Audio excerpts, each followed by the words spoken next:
भारतीय रेलवे देश भर में रेलवे स्टेशनों के आधुनिकीकरण पर कई नई रेल परियोजनाओं पर काम तेजी से कर रहा है। कई नई स्टेशनों का पुनर्विकास किया जा रहा है, जहां यात्रियों को आधुनिक सुविधाएं उपलब्ध कराई जाएगी। इसके अलावा कई नई रेल लाइन, पुल और ट्रैक दोहरीकरण पर काम तेजी से चल रहा है। सरकार का कहना है कि इन योजनाओं से यात्रा अधिक सुरक्षित और सुविधाजनक बनेगी, साथ ही माल परिवहन में भी तेजी आएगी। रेलवे का लक्ष्य देश के हर क्षेत्र को बेहतर रेल नेटवर्क से जोड़ना है। केंद्र सरकार आयुष्मान भारत योजना के तहत स्वास्थ्य सुविधाओं का विस्तार करने पर काम कर रही है। कई नए अस्पतालों को इस योजना से जोड़ा जा रहा है, ताकि ग्रामीण और दूर दराज के इलाकों के लोगों को भी बेहतर इलाज मिल सके। इस योजना के तहत पात्र परिवार को हर साल लाखों रुपए तक का कैशलेस इलाज उपलब्ध कराया जाता है। सरकार का कहना है कि स्वास्थ्य सेवाओं को मजबूत बनाना उनकी प्राथमिकता में शामिल है और आने वाले समय में योजना का लाभ अधिक लोगों तक पहुँचाने का प्रयास किया जाएगा। देश भर के करोड़ों किसान प्रधानमंत्री किसान सम्मान निधि योजना की अगली किस्त का इंतजार कर रहे हैं। इस योजना के तहत पात्र किसानों के बैंक खातों में सालाना 6,000 की सहायता 3 बराबर किस्तों में भेजी जाती है। कृषि मंत्रालय लगातार लाभार्थियों का सत्यापन और ई-केवाईसी प्रक्रिया पूरे करने पर जोर दे रहा है, ताकि केवल पात्र किसानों को ही योजना का लाभ मिले। जिन किसानों ने अभी तक ई-केवाईसी पूरी नहीं की है, उन्हें जल्द प्रक्रिया पूरी करने की सलाह दी गई है। सरकार का कहना है कि सभी जरूरी प्रक्रिया पूरी होने के बाद ही अगली किस्त जारी की जाएगी। केंद्र सरकार छोटे और माध्यम उद्योग यानी कि एमएसएमई सेक्टर को मजबूत बनाने के लिए नए सुधारों पर काम कर रही है। सरकार का उद्देश्य छोटे उद्योगों को समय पर भुगतान दिलाना, कारोबार कराना आसान बनाना और उन्हें वित्तीय सहायता उपलब्ध कराना है। विशेषज्ञों का मानना है कि यदि ये सुधार लागू होते हैं तो लाखों छोटे उद्योगों को फायदा मिलेगा और रोजगार के नए अवसर भी पैदा होंगे। सरकार का कहना है कि एमएसएमई सेक्टर भारतीय अर्थव्यवस्था की रीढ़ है और इसे मजबूत करना विकास के लिए बेहद जरूरी है। केंद्र सरकार ने एक बार फिर स्पष्ट किया कि रोजगार बढ़ाना, उद्योग में निवेश लाना और अर्थव्यवस्था को मजबूत करना उसकी सबसे बड़ी प्राथमिकताओं में शामिल है। इसके लिए विनिर्माण, इलेक्ट्रॉनिक्स, इंफ्रास्ट्रक्चर और स्टार्टअप सेक्टर में नई नीतियों पर तेजी से काम किया जा रहा है। सरकार का मानना है कि इन कदमों से देश के बड़े पैमानों पर रोजगार के अवसर पैदा होंगे और विदेशी निवेश भी बढ़ेगा। आने वाले महीनों में सरकार कई नई आर्थिक और औद्योगिक घोषणाएं कर सकती है, जिनका सीधा असर देश के विकास दर पर रोजगार पर पड़ सकता है। केंद्र सरकार ने संसद में जानकारी दी है कि 1.18 लाख से अधिक केंद्रीय कर्मचारी और पात्र पेंशन भोगियों ने यूनिफाइड पेंशन स्कीम को अपनाया है। सरकार का दावा है कि यह योजना कर्मचारियों को अधिक सुरक्षित और पारदर्शी पेंशन व्यवस्था उपलब्ध कराएगी। नई व्यवस्था में सेवानिवृत्ति के बाद नियमित आय सुनिश्चित करने पर विशेष जोर दिया गया है। सरकार का कहना है कि आने वाले समय में और भी कर्मचारी इस योजना से जुड़ सकते हैं। वहीं कर्मचारी संगठन का कहना है कि योजना के सभी प्रावधानों को समझने के बाद ही अधिक लोग अंतिम निर्णय लेंगे। केंद्र सरकार ने देश में एथेनॉल उत्पादन बढ़ाने के लिए 4,687 करोड़ की ब्याज सब्सिडी योजना को मंजूरी दी है। इस फैसले का उद्देश्य पेट्रोल में एथेनॉल मिश्रण बढ़ाना, कच्चे तेल के आयात पर निर्भरता कम करना और किसानों की आय में बढ़ोतरी करना है। इस योजना के तहत कई एथेनॉल परियोजनाएं लगाने और पुरानी इकाइयों का विस्तार करने वाले उद्योगों को वित्तीय सहायता मिलेगी।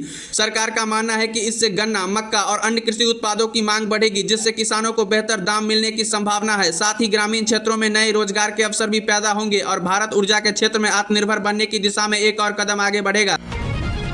रोजगार, प्रतियोगी परीक्षाओं में पारदर्शिता और नई भर्तियों को लेकर आज भी राजनीतिक दलों के बीच बयानबाजी जारी रही। कई विपक्षी नेताओं ने सरकार से युवाओं के लिए अधिक रोजगार के अवसर और समय पर भर्ती प्रक्रिया पूरी करने की मांग की। वहीं सरकार का कहना है कि युवाओं के लिए नई योजनाएं और रोजगार के अवसर लगातार बढ़ाए जा रहे हैं। राजनीतिक विशेषज्ञों का मानना है कि आने वाले समय में युवाओं और रोजगार का मुद्दा देश की राजनीति का सबसे बड़ा चुनावी मुद्दा बन सकता है।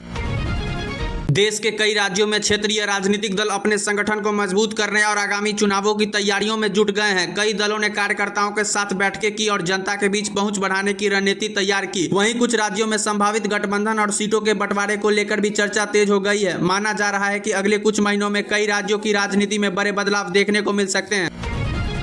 भारतीय जनता पार्टी ने आज विपक्ष पर संसद की कार्यवाही बाधित करने का आरोप लगाया। भाजपा नेताओं का कहना है कि विपक्ष जनता के मुद्दों पर चर्चा करने के बजाय केवल राजनीतिक माहौल बनाने की कोशिश कर रहा है। पार्टी ने कहा कि सरकार विकास और जनहित के कार्यों को आगे बढ़ाने के लिए प्रतिबद्ध है और संसद को सुचारू रूप से चलाना सभी दलों की जिम्मेदारी है।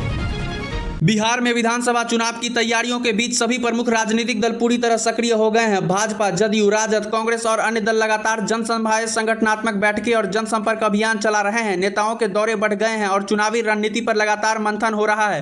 राजनीतिक विश्लेषकों का मानना है कि आने वाले महीनों में बिहार की राजनीति और अधिक गरमाएगी। अब सभी की नजर इस बात पर है कि जनता किस मुद्दे को सबसे अधिक महत्व देती है और चुनाव में इसका क्या असर देखने को मिलेगा।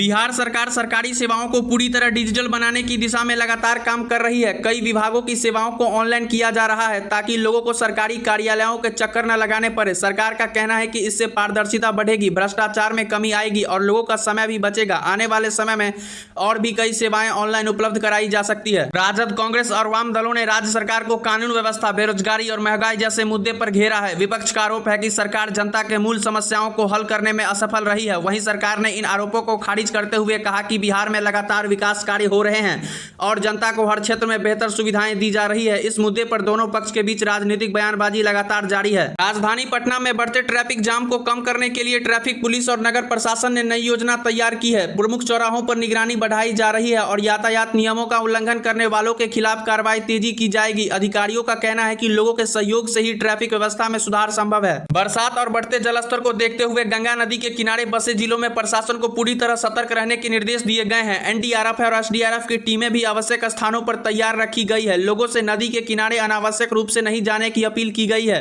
प्रशासन का कहना है कि किसी भी आपात स्थिति से निपटने के लिए सभी इंतजाम पूरे कर लिए गए हैं। ग्रामीण विकास विभाग ने पंचायत स्तर पर चल रही योजनाओं की समीक्षा शुरू की है। अधिकारियों को निर्देश दिया गया है कि सभी योजनाओं का लाभ समय पर लोगों तक पहुंचे। सड़क, नाली, पेयजल और आवास योजनाओं की प्रगति पर विशेष नजर रखी जा रही है। सरकार ने पारदर्शिता बनाए रखने पर भी जोर दिया है। महिला सुरक्षा को मजबूत बनाने के लिए बिहार पुलिस ने राज्य भर में विशेष अभियान शुरू किया है। सार्वजनिक स्थानों, स्कूलों और कॉलेजों के आसपास पुलिस गश्त बढ़ा दी गई है। महिलाओं से जुड़ी शिकायतों पर तुरंत कार्रवाई करने के निर्देश दिए गए हैं। पुलिस का कहना है कि महिलाओं की सुरक्षा सरकार की सर्वोच्च प्राथमिकता और अपराधियों के खिलाफ सख्त कार्रवाई जारी रहेगी। बिहार सरकार ने बिजली आपूर्ति को और बेहतर बनाने के लिए ऊर्जा विभाग के अधिकारियों के साथ समीक्षा बैठक की। बैठक में सभी जिलों के निर्बाध बिजली आपूर्ति सुनिश्चित करने के निर्देश दिए गए हैं। सरकार का कहना है कि गांव और शहरों में बिजली कटौती कम करने के लिए लगातार काम किया जा रहा है। कई जगह पुराने ट्रांसफार्मर बदले जा रहे हैं और नई बिजली लाइन का विस्तार भी किया जा रहा है। अधिकारियों को शिकायतों का जल्द समाधान करने के निर्देश दिए गए हैं। बिहार शिक्षा विभाग ने सरकारी स्कूलों की व्यवस्था को बेहतर बनाने के लिए नई तैयारियां शुरू की है। कई जिलों में स्कूलों की सुविधाओं की समीक्षा की जा रही है। शिक्षकों की उपस्थिति, छात्रों की पढ़ाई और आधारभूत सुविधाओं पर विशेष ध्यान दिया जा रहा है। सरकार का कहना है कि शिक्षा की गुणवत्ता बढ़ाना उसकी प्राथमिकता है और इसके लिए लगातार कदम उठाए जाएंगे। कांग्रेस ने बिहार सरकार पर महंगाई, बेरोजगारी और कानून व्यवस्था को लेकर तीखा हमला बोला है। पार्टी नेताओं का कहना है कि युवाओं को रोजगार नहीं मिल रहा और आम जनता महंगाई से परेशान है। कांग्रेस ने सरकार से नई भर्तियां निकालने, शिक्षा व्यवस्था में सुधार करने और महंगाई पर नियंत्रण के लिए प्रभावी कदम उठाने की मांग की है। वहीं सरकार ने इन आरोपों को खारिज करते हुए कहा कि राज्य में लगातार विकास कार्य किए जा रहे हैं। राजद नेता तेजस्वी यादव ने राज्य सरकार पर बेरोजगारी, महंगाई और कानून व्यवस्था को लेकर सवाल उठाए हैं। उन्होंने कहा कि युवाओं को रोजगार नहीं मिल रहा और आम जनता महंगाई से परेशान है। तेजस्वी ने सरकार से नई भर्तियां निकालने, शिक्षा व्यवस्था में सुधार करने और स्वास्थ्य सेवाओं को बेहतर बनाने की मांग की। वहीं सत्तारूढ़ गठबंधन ने इन आरोपों को राजनीतिक बयानबाजी बताते हुए कहा कि सरकार लगातार विकास कार्यों पर ध्यान दे रही है और जनता को बेहतर सुविधाएं देने के लिए प्रतिबद्ध है। इस मुद्दे पर राजनीतिक बयानबाजी लगातार तेज होती जा रही है। राजद नेता तेजस्वी यादव ने राज्य सरकार पर बेरोजगारी, महंगाई और कानून व्यवस्था को लेकर सवाल उठाए हैं। उन्होंने कहा कि युवाओं को रोजगार नहीं मिल रहा और आम जनता महंगाई से परेशान है। तेजस्वी ने सरकार से नई भर्तियां निकालने, शिक्षा व्यवस्था में सुधार करने और स्वास्थ्य सेवाओं को बेहतर बनाने की मांग की। वहीं सत्तारूढ़ गठबंधन ने इन आरोपों को राजनीतिक बयानबाजी बताते हुए कहा कि सरकार लगातार विकास कार्यों पर ध्यान दे रही है और जनता को बेहतर सुविधाएं देने के लिए प्रतिबद्ध है। इस मुद्दे पर राजनीतिक बयानबाजी लगातार तेज होती जा रही है। बिहार के मुख्यमंत्री नीतीश कुमार की अध्यक्षता में हुई कैबिनेट बैठक में 24 महत्वपूर्ण प्रस्तावों को मंजूरी दी गई। इन फैसलों में शिक्षा, स्वास्थ्य, सड़क निर्माण, ग्रामीण विकास और प्रशासनिक सुधार से जुड़े कई अहम मुद्दे शामिल हैं।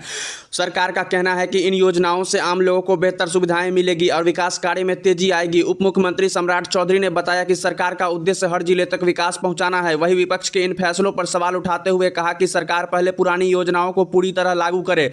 अब लोगों की नजर इस बात पर है कि इन प्रस्तावों पर काम कब से शुरू होता है और जनता को इसका लाभ कब मिलता है।